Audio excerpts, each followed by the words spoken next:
राज्यसभा में सांसद कार्तिक शर्मा ने छात्रों से जुड़ा एक बड़ा मुद्दा उठाया और शिक्षा मंत्रालय से इस मसले पर ध्यान देने की अपील की।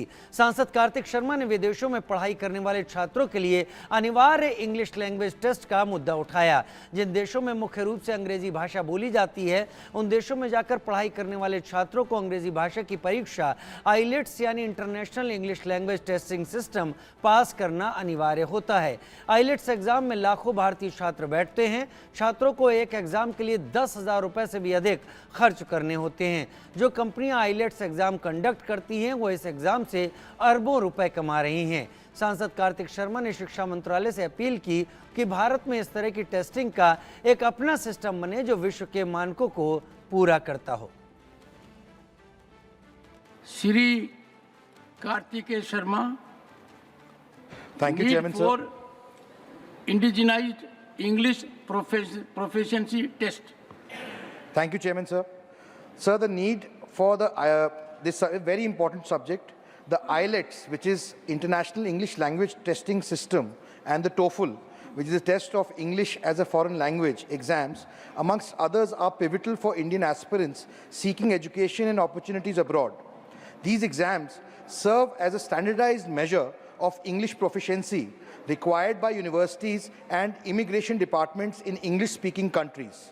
The industry surrounding these exams has grown significantly post-COVID-19, making it a multi-billion-dollar industry with ever-increasing volumes of aspirants registering for these exams.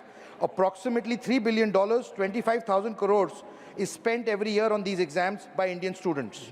One significant issue is the high cost associated with taking these exams. Every year, lakhs of Indian aspirants appear for these exams. The fees for which is usually upwards of 10,000 rupees per exam. This also indicates that a hefty annual revenue of several $billion is being generated for foreign entities conducting these exams. This cost is exacerbated by additional expenses such as coaching fees, study materials, repeated attempts, and lack of adequate exam centers, entailing to high travel costs as well. Considering the said facts, it would only be appropriate that India comes up with the indigenous English proficiency test catering to the needs of aspirations of Indians. I request the Ministry of Education to take initiative of forming a world-class test-based or internationally accepted standards and make joint efforts with Ministry of External Affairs to create its acceptance throughout the countries with global education hubs. This shall not only afford ease of access for an economically challenged aspirant, but also democratize the mechanism of learning English as a means of gaining higher education for foreign lands. Thank you, sir. मनोहर केसरी मेरे सहयोगी live मेरे साथ जुड़ गए हैं ज़्यादा जानकारी के साथ। मनोहर, ये सवाल अपने आप में बहुत अहम है क्योंकि इसके ज़रिए भारतीय छात्रों के केवल इस इंग्लिश लैंग्वेज के टेस्ट को पास करने में एक बड़ी रकम है जो विदेशी कंपनियों के इनके खाते में चली जाती है और भारत में इसके लिए प्रयास किए जाने चाहिए। मनोहर, देखिए, बिल्कुल राज्यसभा सांसद कार्तिकेय शर्मा ने बहुत अहम मुद्दा उठाया है, जिससे लाखों स्टूडेंट्स और जो कैंडिडेट्स होते हैं जो इस तरह की भाषाएं सीखना चाहते हैं, उनके लिए ये अहम बात है।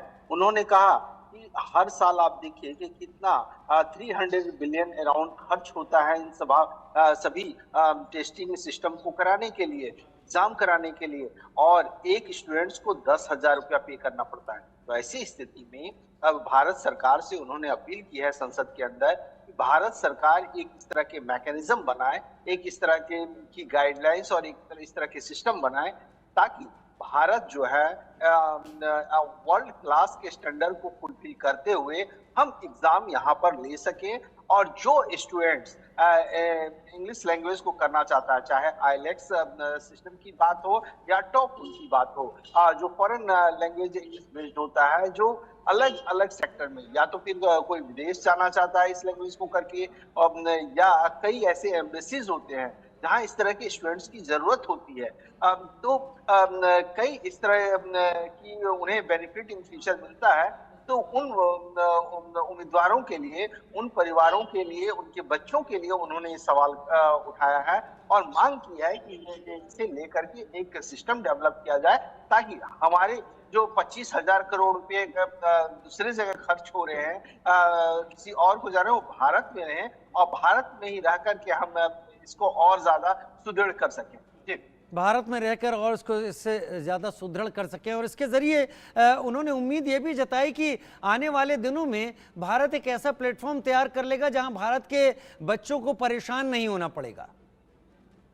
देखिए, बिल्कुल आपने सही कहा, क्योंकि जब वो बोल रहे थे तो सभी लोग काफी गौर से सुन रहे थे, क्योंकि ये चीजें आम जनमानस की चीज है।